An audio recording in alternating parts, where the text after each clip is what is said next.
La enfermedad es el lado nocturno de la vida, una ciudadanía más cara.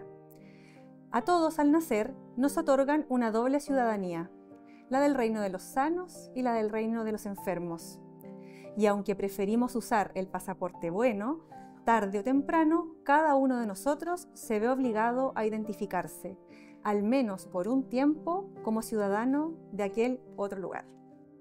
Gracias, Lucía. Con esta excelente frase, bienvenidas y bienvenidos a este capítulo especial de nuestro podcast Café Clínico en compañía y en conjunto con Café Científico de la Universidad de la Frontera.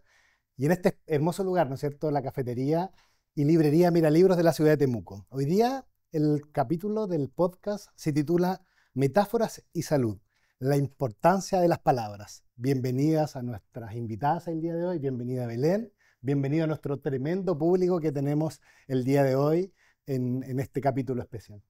Buenas tardes a todos. Hoy día estamos con dos invitadas tremendas. A mí me gustaría partir presentando a Rocío. Rocío Ojeda es kinesióloga, ¿cierto? Es magíster en salud pública, alumni de la UFRO y además es moderadora del club de lectura Anónimo Era una Mujer. ¿Cómo estás, Rocío? Muy bien, muchas gracias por la invitación. Qué bueno. Bueno, también nos acompaña Lucía Carrillo, ella es psiquiatra de adultos de la Universidad de la Frontera. Actualmente trabaja en el SECOSAM de Padre Las Casas y es docente del Departamento de Salud Mental de la Universidad de la Frontera. Bienvenida, Lucía, miembro también del club de lectura Anónimo Era una Mujer. Gracias, Rolando, gracias, Belén, y gracias a todos por asistir también.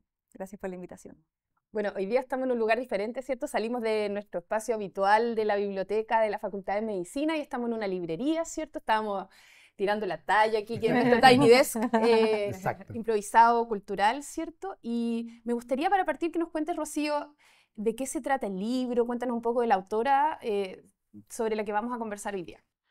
Sí, súper. Cuando nos invitaron a participar, hicimos la propuesta del libro que vamos a leer hoy, porque en realidad, como tú bien dices, junta de cierta manera tanto el mundo médico como el mundo literario y el mundo reflexivo, la invitación a pensar, que es lo que estamos buscando, ¿cierto?, en el club de lectura y en estas nuevas instancias que se están creando.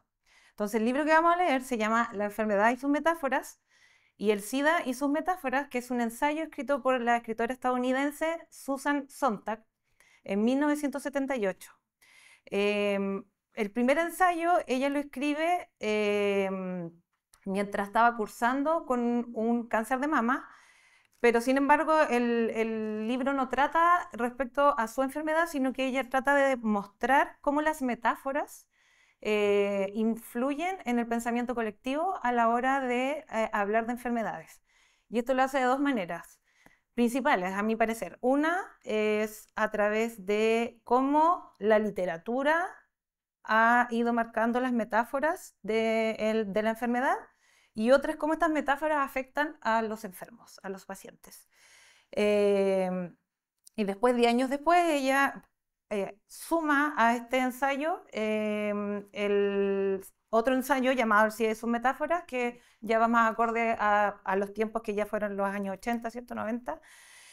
Y eso, en general, Susan Sontag era una pensadora, activista, filósofa, escritora de novelas, hizo cine, era una referente de esos tiempos y que siempre ha sido una fuerte invitación a pensar y como hacerse caldo de cabeza con sus libros, con su idea y todo. Así que muy buena escritora, así que eso, sí. O sea, temas muy vigentes en el día de hoy, pese a que este libro se escribió en el siglo pasado, ¿no es cierto? Claro. Y en ese contexto, Lucía, la primera parte del libro habla de tuberculosis y cáncer. ¿Cómo eso se transforma en metáforas, según lo que describe la autora, y cómo eso hoy día nos afecta en la práctica de la medicina, de la salud, y sobre todo un área que tú vives el día a día, la salud mental de los usuarios, de la población en general? Claro, bueno, Sontag parte en el primer ensayo tomando como referencia estas dos enfermedades que son el cáncer y la tuberculosis, y partiendo incluso definiendo lo que es una metáfora, que es describir una cosa con el nombre o con el significado de otra, dando a entender de que las metáforas son parte de la cultura, no podemos pensar sin metáforas. Sin embargo, en este caso, el ocupar metáforas que tiendan a sobre responsabilizar o castigar a las personas que están viviendo una determinada enfermedad, ella describe que empeora el curso de la enfermedad, la calidad de vida y cómo esto tiene repercusiones negativas. Y ahí llegamos también a otro concepto que son similares, pero hay ciertas diferencias, que es el estigma, ¿ya? La palabra estigma significa marcar a una persona con una determinada señal o marca, valga la redundancia, pero en salud es un fenómeno que se ha estudiado mucho, sobre todo en los últimos 20, 30 años, en relación a que el que existe estigma en salud genera narrativas y metáforas, obviamente, que hacen que las personas que ya lo están pasando lo suficientemente mal con la enfermedad que están viviendo, vivan mayor exclusión, mayor discriminación, que tengan menos acceso al sistema de salud.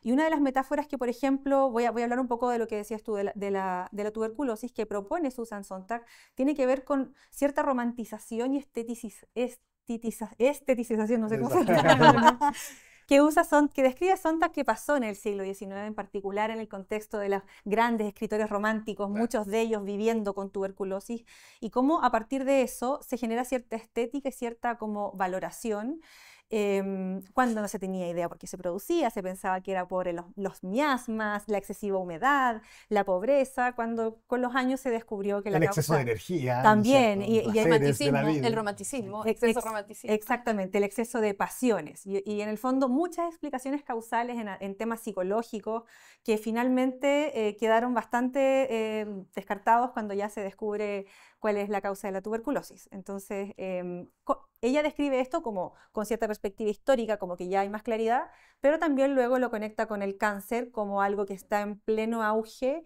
y la construcción de su metáfora también está muy en auge cuando ella lo describe. Además que Susan Sontag, cuando escribe este ensayo, ella estaba teniendo un cáncer de mama, entonces eso le da un valor aún más significativo a la propuesta que ella hace en este ensayo. Interesante ver cómo esto va cambiando en el tiempo también, porque incluso la autora Susan Sontag habla de que esto va a desaparecer en el futuro, la tuberculosis, el cáncer, y hemos visto que esto ha ido cambiando, ha ido evolucionando en definitiva, ¿no?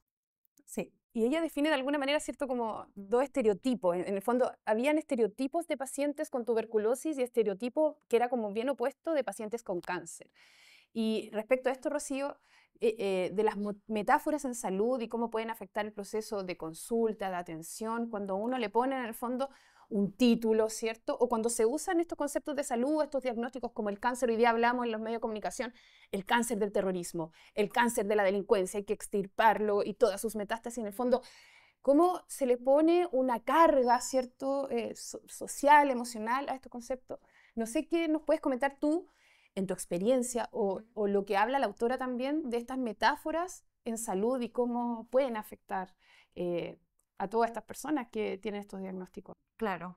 Como para contextualizar un poco la pregunta de Belén, la verdad es que a mí me gusta mucho leer, y en el momento que yo recibí mi diagnóstico de cáncer de mama, me puse a leer buscando como experiencias similares y llegué a este libro, y la verdad es que a mí me provocó como un sentimiento de que estaba siendo entendida, o de que lo que yo creía que estaba mal en lo que me decían era cierto. Y a pesar de que se escribió hace 50 años.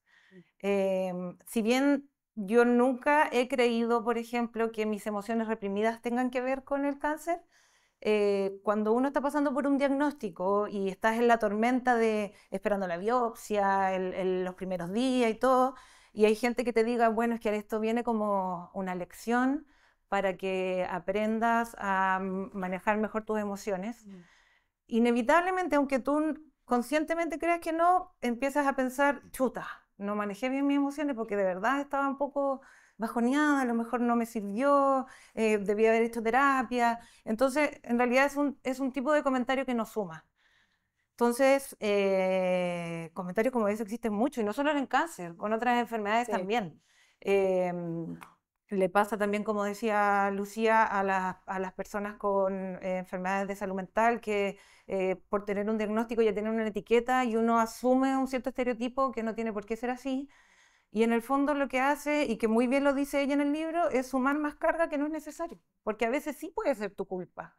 Y te tratan de poco disciplinado porque es tu culpa. Entonces, ¿qué gana alguien que está viviendo un proceso un mal llamado lucha, ¿qué gana alguien que está viviendo ese proceso? Al ganar otra carga que es la carga de ser el culpable de tu propia enfermedad. Eso es lo que ella intenta decir con el libro, y yo encuentro que ese es el mensaje como importante de la idea de la metáfora en la enfermedad, sobre todo en el cáncer de mama, que tiene mucha opinión. No, absolutamente. Mucha opinión, que a uno, aunque trate de escapar, sobre todo en este tiempo de las redes sociales y todo, es complejo escapar de no, que no te lleguen esas ideas como que son emociones reprimidas, como que dependiendo la lateralidad que te tocó, depende cuál es tu trauma, que no, o sea, existen un montón de metáforas respecto a eso, sí. Y esto en enfermedades que son tangibles. Hoy día, en el mundo moderno, existen, Belén, enfermedades que no tienen alteraciones en los exámenes de laboratorio ni en un examen complementario. O sea, enfermedades mediadas por el sistema inmune que nos toca muy de cerca a nosotros, ¿no es cierto? La misma salud mental. Hoy día, lo importante también es ponerle un nombre a las enfermedades, no metafóricos, como hemos aprendido aquí, sino que nombrar a este proceso de salud-enfermedad como lo es, ¿no es cierto? Con un pronóstico, con un plan, y que el lenguaje sea apropiado. ¿Cómo este uso excesivo de las metáforas de Lucía puede alterar la experiencia o las expectativas del paciente desde tu visión de médico psiquiatra y después de leer este ensayo? Bueno, a mí me gustó mucho el ensayo en el sentido de que, si bien no era lo protagónico, el tema del estigma o la discriminación en relación a trastornos de salud mental, habían pequeñas partes, pero en general es lo mismo. Yo creo que hay muchas metáforas en relación a que pareciera que cuando las personas se deprimen o tienen alguna adicción es por falta de esfuerzo, por falta de voluntad. Y es muy importante aquí que en el fondo hay distintos estigmas de salud, ¿ya? Uno es el estigma social, que probablemente es algo más esperable, más conocido, pero hay un concepto muy interesante que es el autoestigma, es decir, el que yo no me sienta merecedor de una determinada atención de salud porque en realidad lo mío no es tan terrible o no vale la pena o yo voy a hacer una carga. O me lo Entonces, busqué, claro. exactamente. Y muchas personas a mí en el día a día, en mi práctica, me dicen, no, lo que pasa es que en realidad no pedí ayuda porque pensé que no era tanto, o siento que ocupo recursos, o incluso las personas me dicen que debería esforzarme más. Y eso, sobre todo en trastornos depresivos y también en suicidalidad en general, está demostrado, o sea, ya no es una opinión, esto es evidencia que ya está estudiada. Genera brechas y grandes barreras para acceder a atenciones de salud. Entonces, cuando Susan Sontag dice al comienzo que ella escribe este ensayo para generar alivio en las personas que viven enfermedades, yo creo que eso es transversal, porque finalmente ya el dolor que produce una determinada enfermedad es suficiente, ¿ya? Y por eso me gustó mucho y por eso creo que trasciende a las enfermedades que ella toma, que son obviamente el cáncer y la tuberculosis, cómo las contrasta y ve las similitudes, y el ensayo que hace 10 años después, cuando agrega el tema del SIDA, que es como, uy, me faltó esto, como con la Rocío hablábamos, que ganas de que hubiese visto la pandemia del COVID. Sí, habría sido lo anticipaba. Habría sido un muy buen etapa. ensayo, habían frases que era como, ella sabía lo que se veía. Sí, si llegara una pandemia, ella habla así en el libro, si llegara una pandemia de magnitudes, la gente se comportaría de esta manera. Bueno, y lo vivimos, y, Lo y vivimos. la culpa de saludar, de ir a ver a tu ser querido, qué sé yo. Y de hecho ella dice, o sea, si ya se había castigado tus emociones emociones reprimidas, ¿cierto? Que siempre se le tilda a los pacientes con cáncer, algo está ocultando, son reprimidos, etcétera. Ella menciona todos esos ejemplos. Después llega, ¿cierto? La epidemia del SIDA, del VIH, y ya por sobre todo eso se empieza a castigar la sexualidad de las personas. O sea, ahí sí que ya tú te lo buscaste, así, ahí ya hay un aislamiento total de la sociedad, y ella da hartos ejemplos, y da ejemplos interesantes, porque que incluso que uno mismo empiece a pensar, así como médico. Ella dice, alguien que tiene un infarto, nadie le va a decir, oye, no hay un estigma grande si uno tiene una enfermedad, por ejemplo, cardiovascular. Pero cuando tienes cáncer o una enfermedad como SIDA, hay una carga social súper importante. Y también da ejemplo, y te quería preguntar a ti, Rocío, de cómo todo este estigma, este miedo a consultar, este miedo contar un diagnóstico, todos estos informes dobles que se hacían en algún momento, ¿cierto? Ocultando estas enfermedades a las personas, hacen también que igual proliferen todos estos como pseudociencias, todos estos charlatanes que uno ve, que se aprovechan del miedo a consultar, y cómo todos estos estigmas que ella menciona también afectan a la salud de las personas. Claro. De hecho, la autora lo dice de manera textual. Muchas veces la mejor manera de enfrentar una enfermedad es la que esté más alejada de las metáforas. O sea, vivir una enfermedad de la manera menos metafórica posible. Y eso cuesta. Cuesta, porque de partida cuando tú estás enfermo tienes que entregarte a los médicos, entregar a un equipo que a veces, con mucho respeto lo digo, ni siquiera hay mucha comunicación entre ellos. Entonces, cuando tienes una enfermedad como la mía, que depende son distintos sistemas, lo que tal, sí, por favor, pueden hacer un grupo de WhatsApp y ponerse de acuerdo. Sí. Es complejo enfrentarse. Entonces, si a eso le sumamos que desde afuera te están diciendo, y a veces desde adentro igual, si también en los equipos de salud también existe algunas creencias o algunos discursos, porque no es solo la creencia, es el discurso de que tú estás en guerra. Eres una guerrera. Eres una guerrera, y una guerrera de una guerra que yo de verdad no quise participar. Entonces, yo siento que hay comentarios que no suman o como decía la Luli delante, las metáforas existen, es un recurso del lenguaje, los vamos a seguir ocupando. Algunas veces sirve para explicar mejor ideas, pero hay otras veces que tenemos que cuestionar, porque en el fondo, en este mundo actual donde ya no existen los grandes discursos, no seguimos líneas como pasó antes, queremos ponerle nombre a todo, tenemos que tener cuidado con muchas cosas, y obviamente que a las generaciones empieza a molestar que te empiezan a decir, pero lo que ella dice es simplemente no digas nada, no te está diciendo que cambies tu manera de pensar ni nada, sino que simplemente hay veces que es mejor no decir nada, en vez de decir algo que puede ser una carga. Y eso influye claramente en la relación médico-paciente, ¿no? Cómo el comunicar y el uso adecuado del lenguaje influye en esto que es tan vital para que las cosas resulten bien, que la relación entre el equipo de salud y el que está padeciendo una enfermedad. ¿Cómo podemos hoy día, después de haber leído esto, ¿no es cierto?, cambiar un poquito el switch o transmitirle a nuestros estudiantes, a nuestros colegas, la importancia de este vínculo tan relevante que es la relación médico-paciente y las cosas que aportan a tener el mejor vínculo posible, que claramente, según lo que estamos conversando y leímos, es la comunicación y el uso del lenguaje.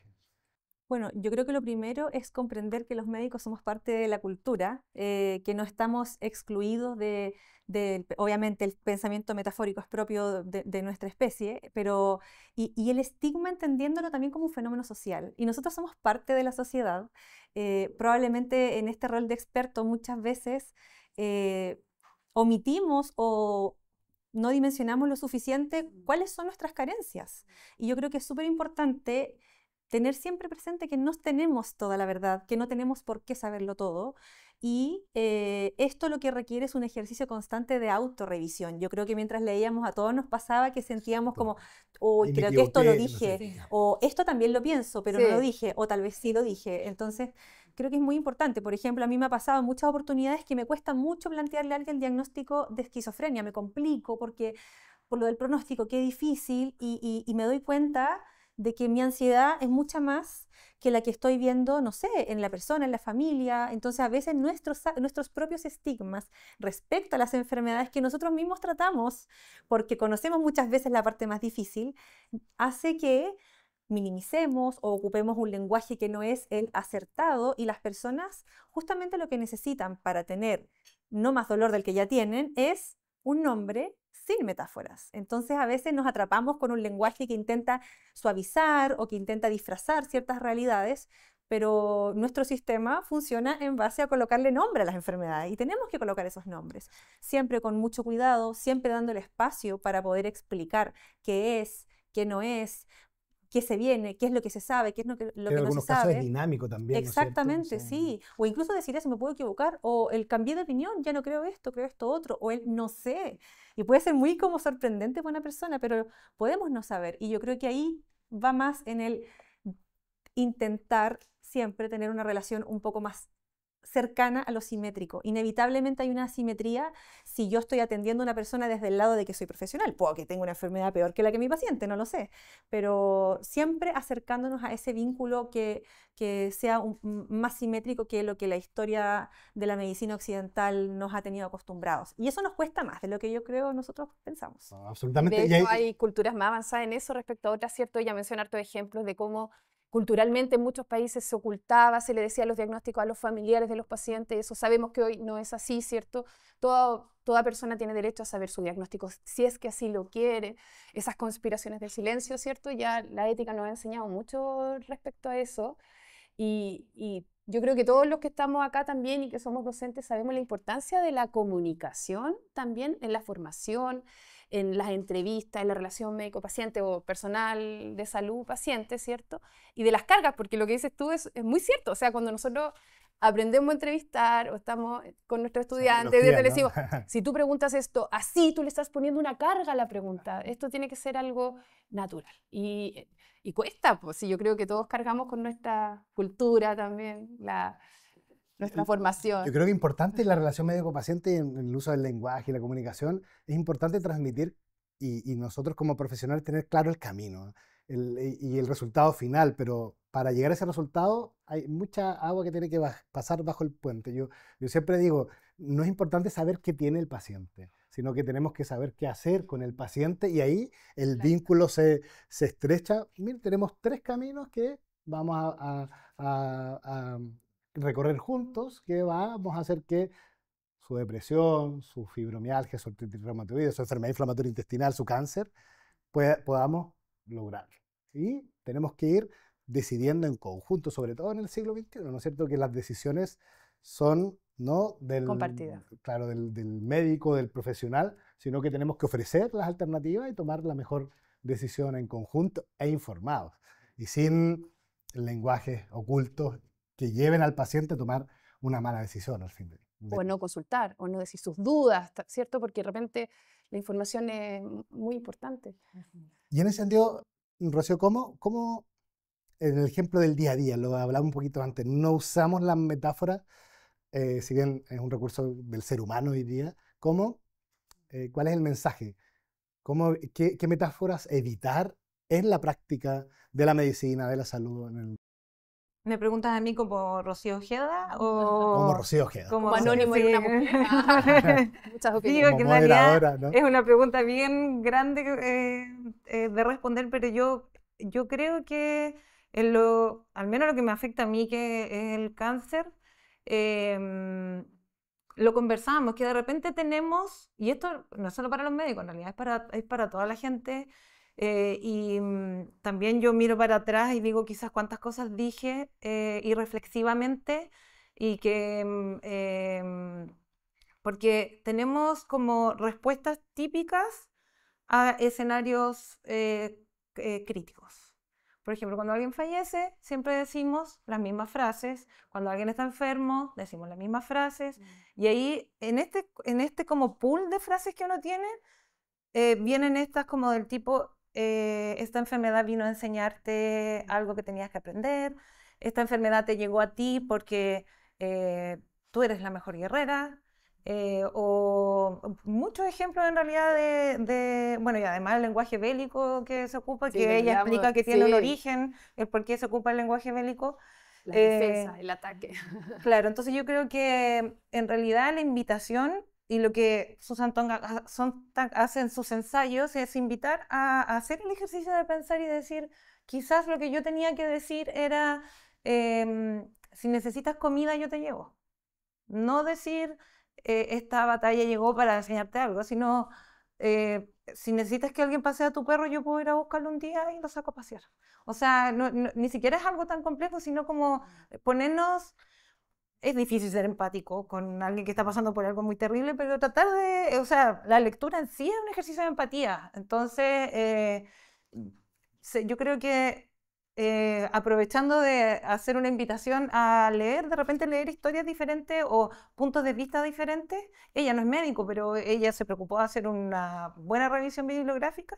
Y este libro tiene muchas lecciones, así de cómo pensar, básicamente, el ejercicio de pensar.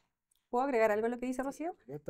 Es que yo creo que el valor que tienen estos ensayos es que Susan Sontag, claro, parafrasea, por ejemplo, toma citas literarias y te habla también de la historia del escritor, de que tal escritor murió de determinada enfermedad, entonces de esta manera escribió esta novela, mostrando cómo en la literatura se reflejaba parte del pensamiento, las perspectivas de la salud en determinada época.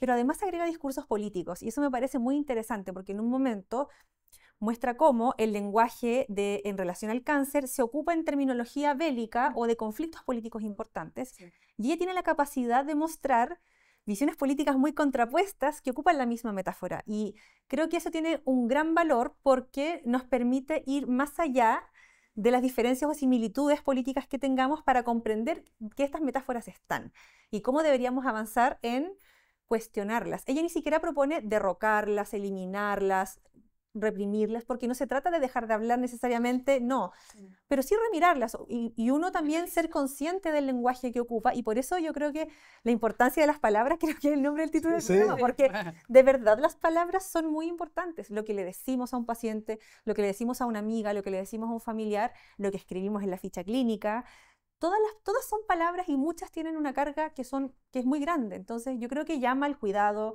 llama a la reflexión y también a que yo creo que, bueno, pensando en que esto va dirigido a estudiantes y a colegas, el que si bien nuestro trabajo es muy tedioso, muy difícil y ocupa mucha función ejecutiva, pensamiento complejo y mucho cansancio a veces emocional, hay que darse el espacio de agarrar un libro. Sí. Y porque es un pensar a una velocidad distinta, haciendo conexiones diferentes, porque si no, caemos en tener un trabajo demasiado autómata, que no digo que sea necesariamente malo, en algunas cosas es necesario. Obviamente en una cirugía la persona tiene que estar pensando solo en eso. Pero creo que considerando, ¿no?, el poder de las palabras, justamente cuando damos un diagnóstico, cuando decimos un pronóstico, necesitamos dar espacio. Obviamente, dependiendo de las características de cada uno, no tenemos por qué todos leer a Susan Sontag. Puede que sea algo tedioso para algunas personas, pero creo que hay que darse ese espacio o fomentarlo al menos.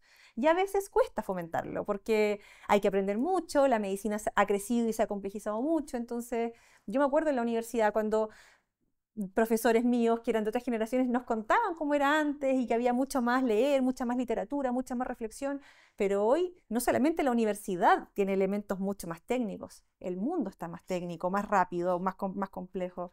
Entonces creo que volver un poco a eso también nos ayudaría a reconectar con la parte más romántica de la medicina, creo yo. O sea, la literatura hoy día es una herramienta de enseñar salud. Sí, yo creo que sí. Yo creo que sí, es una herramienta de enseñar salud y leer descripciones de grandes escritores. Hay, por ejemplo, no sé, grandes cuentos que te pueden describir la psicosis de una determinada persona. Y cuando yo lo aprendí, claro, y qué mejor descripción. Entonces, volver a los libros, volver a la literatura, no necesariamente remitido a una especialidad, sino que en general creo que tiene un gran valor porque nos genera una manera distinta de pensar, que nos permite mayor complejidad y mayor, que podemos hacer mejor nuestro trabajo. Esto es una opinión, como es mía, Carrillo 2025, no la ha dicho otra persona necesariamente, pero creo que nos ayudaría a hacer una mejor medicina y mejor docencia también. Y a replantear un club de lectura quizás mucho mejor. Pero ya parece vendido el soldado. Sí, pero pueden crear su propio club de lectura. Yo me quiero salir un poquito de la pauta, porque escuchándola, ¿el género y la perspectiva de género influye en los estigmas y en las metáforas o no? Aprovechando de que estoy de infiltrado aquí porque es un club de lectura que lee mujeres, son mujeres, pero ¿cómo hoy día esto influye y cómo desde la diversidad lo enfrentamos un poquitito? justo cuando veníamos caminando hacia acá con Lucía, hablamos de ejemplos de metáforas del cáncer de mama, y Lucía dijo el ser mamá muy vieja y el otro no ser mamá. Que pueden ser ciertos, de hecho, no son necesariamente metáforas porque hay toda una cosa hormonal relacionada, y hablábamos de eso, y qué necesidad hay de decírselo a la persona, que eso, y esa necesidad yo creo que viene de que la mujer cumple un rol, que se cree que cumple un rol y que es de tener hijos o no tener hijos, entonces hasta la enfermedad.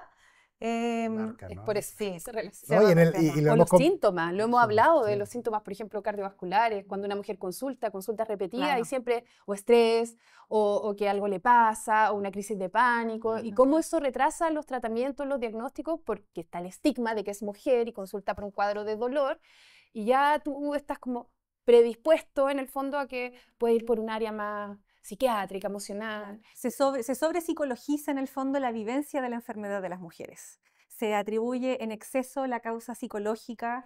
Psicosomática. Claro, y probablemente sí hay aspectos propios de todo lo que es la medicina psicosomática que nos afectan más a las mujeres, porque hoy sabemos que las enfermedades tienen un gran paraguas que son los determinantes sociales en salud, en que hoy sabemos que el lugar en el que naciste, el país en el que vives, tu género, tu orientación sexual, tu nacionalidad, influyen muchísimo más en si te vas a enfermar o no que incluso tu alimentación. Entonces, creo que sí, es una más de las variables que genera alto estigma. Sí. Se sobrepsicologiza y se minimiza el dolor en las mujeres. Sí. A mí me enseñaron que cuando se hacen los PAP, el cuello del útero de las mujeres no dolía. Tengo, La mamografía. tengo 34 años y me lo dijeron. Eso ya ha cambiado. E insisto, esto no se trata necesariamente de generar una persecución. Tiene que ver con que los cambios culturales han crecido exponencialmente respecto a la perspectiva de género. Y para qué hablar de diversidades sexogenéricas, personas trans, que no, por ejemplo, hombres trans que no van a hacerse el PAP porque los van a llamar como mujeres, etcétera. O estos grupos de riesgo que define, que ya habla en el libro, ¿cierto? Que cuánto tiempo estuvimos hablando que esta enfermedad, por ejemplo, el SIDA, ya decía, afecta a grupos de riesgo. Y así, ¿cuántas personas se quedaron afuera de irse a testear, de ir a Claro. consultar? Porque yo no soy grupo de riesgo, ¿cierto? ¿No? Y por en la otra vereda también uno ve, bueno, por el área a la que me dedico, el diagnóstico tardío de los hombres, porque está a la inversa, ¿no? No sé, pues el viejito del campo que tiene dolor de guata y ha bajado de peso, está bien, hay que aguantarlo, y llegamos a hacer un diagnóstico de cáncer gástrico, por ejemplo, en etapas muy avanzadas, donde el pronóstico cambia radicalmente, las opciones de tratamiento son muy distintas, y eso yo creo que nuestra generación está llamada un poquito a cambiar esa mirada, a utilizar bien el lenguaje, a normalizar ciertas cosas, ciertas conductas, lo que tú decías de los nombres de las enfermedades. No sé, de repente cuando hablamos de cirrosis hepática, que había un estigma, espero, de que todas eran por abuso de alcohol.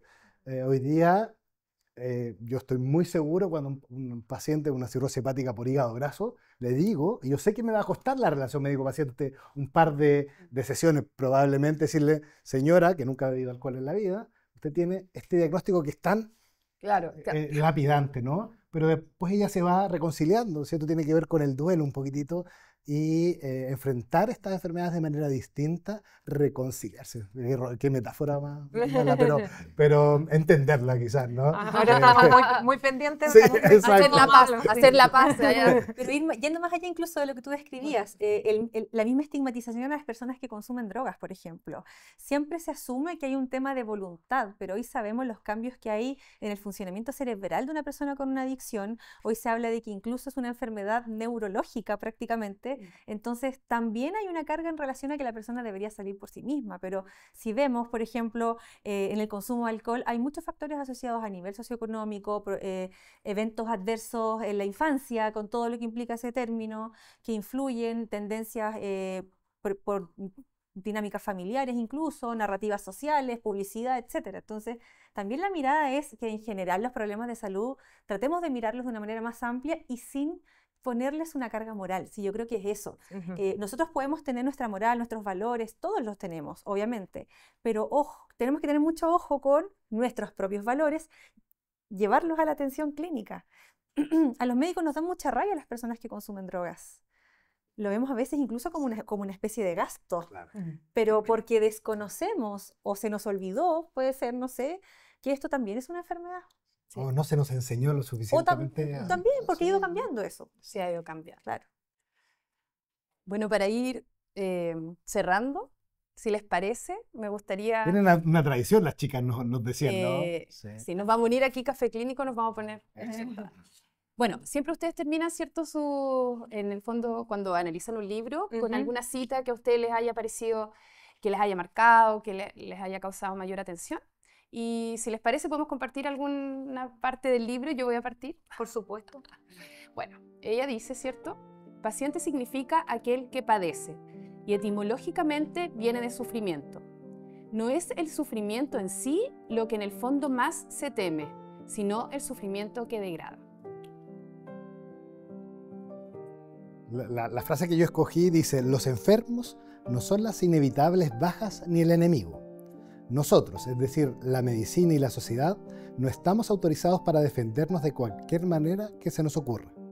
Y en cuanto a esa metáfora, la militar, yo diría, y parafraseando a Lucrecio, devolvámosla a donde tienen que estar, a las trincheras y a quienes hacen la guerra.